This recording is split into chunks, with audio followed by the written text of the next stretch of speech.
This channel does not promote any violent, harmful, or illegal activities. All content provided by this channel is meant for an educational purpose only.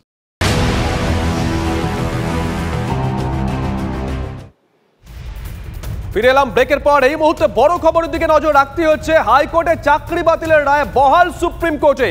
Super নিউমারি পোস্টে CBI তদন্তে স্থগিতাদেশ, চাকরি বাতিলে নয় নির্দেশ শীর্ষ আদালতে। জ্যোতির্ময় আমাদের সঙ্গে রয়েছেন, আমাদের সহকর্মী। জ্যোতির্ময়, এর আগে আমরা দেখেছিলাম সিঙ্গেল বেঞ্চ হোক বা ডিভিশন বেঞ্চে এসএসসি মামলায় আদালতের বেশ কড়া প্রশ্নের মুখে বারংবার এসএসসিকে পড়তে হয়েছিল। আজকে আদালতের পর্যবেক্ষণ, আদালতের প্রশ্ন।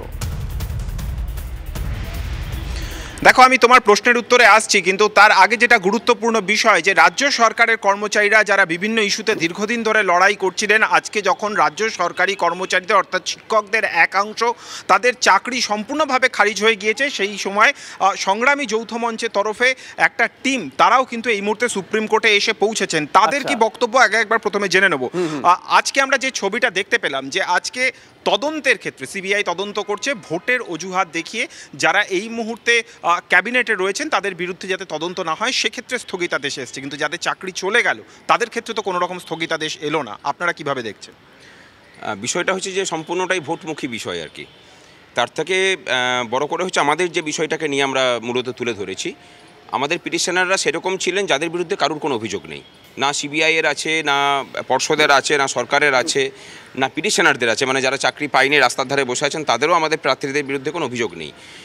আমাদের ম্যাটারটা যেহেতু লিস্টেড হয়নি, মানে ডায়েরি নাম্বার পড়েছে কিন্তু এসএলপিটা নাম্বার পড়েনি, সেই জন্য মাননীয় প্রধান বিচারপতি বললেন যে এই বিষয়টাকে যেহেতু এত বিষয় লিস্টেড হয়েছে সবার বক্তব্যই শোনা হবে, কিন্তু আগামী সোমবার দিন সেটা শোনা হবে। আপনাদের আবেদনটা কি একটু যদি ছোট করে বলেন? আমাদের আবেদন অন্য কিছু নয়। আমাদের আবেদন হচ্ছে যে যাদের কোনো কিছুতে নাম নেই, মানে তদন্ত প্রক্রিয়াতে যাদের কোনো রকমভাবে কোনো অভিযোগ পাওয়া যায়নি, তাদেরকে এই জায়গায় আর টেনে নিয়ে আসা যাবে না, তাদেরকে মুক্তি দিতে হবে। এখনও পর্যন্ত তাদের বিরুদ্ধে কোনো যেহেতু অভিযোগ নেই সেই জন্য তাদেরকে মুক্তি দেওয়া হোক, আর যখন তদন্ত প্রক্রিয়া চলুক তার যোগ্য চাকরি প্রার্থীদের চাকরি বহাল থাকুক, এটাই আপনারা বলতে চাইছেন? এক লাইনে যদি বলতে চান তাহলে সেটাই। ভাস্করবাবুর কাছ থেকে এসএসসি চেয়ারম্যান কিছুদিন আগে বলেছিলেন, আমরা প্রশ্ন করেছিলাম, সুমন প্রশ্ন করেছিল যারা যোগ্য, তিনি বলছেন আপাতভাবে যোগ্য কিন্তু কোনো সার্টিফিকেট দিতে পারছেন এসএসসি, শংসাপত্র দিতে পারছেন এরা যোগ্য। আজকে দেখলাম এসএসসি সুপ্রিম কোর্টে জানিয়েছে যোগ্য অযোগ্য তালিকা তারা বাছাই করে দেবেন পরবর্তী শুনানিতে। এসএসসি দুরকম বয়ান কি এটা?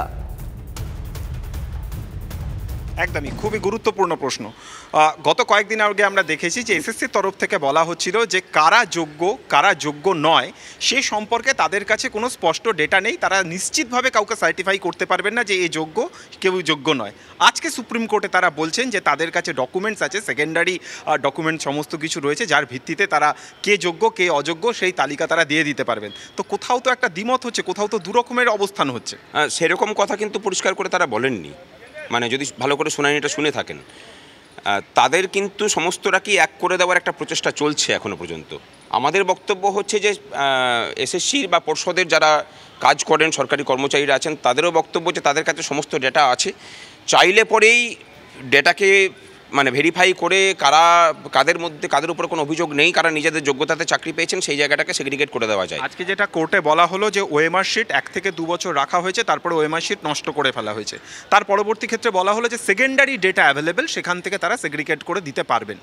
যে ডাটাটা তারা বললেন না যে আগে 7 বছর রাখার নিয়ম ছিল, এই দুর্নীতিটা করার জন্যই তারা নিয়মটাকে পরিবর্তন করে 2 বছরের কথা বললেন। মানে এই যে 2 বছরের কথাটা হয়েছে সেটা হচ্ছে একদম মানে উদ্দেশ্য প্রণোদিতভাবেই করা হয়েছে, 7 বছরটাকে 2 বছর করা। বেশ নজর থাকবে জ্যোতির্ময়, নজর থাকবে। সুমন এই খবরটা ব্রেক করেছিল যে 2016 সাল অর্থাৎ যে প্যানেল নিয়ে এত বিতর্কে এত আলোচনা, সেই 16 সালেই এসএসসি আইন করেছিল ওএমআর এর সময়সীমা নষ্টের সময়সীমা 1 বছর।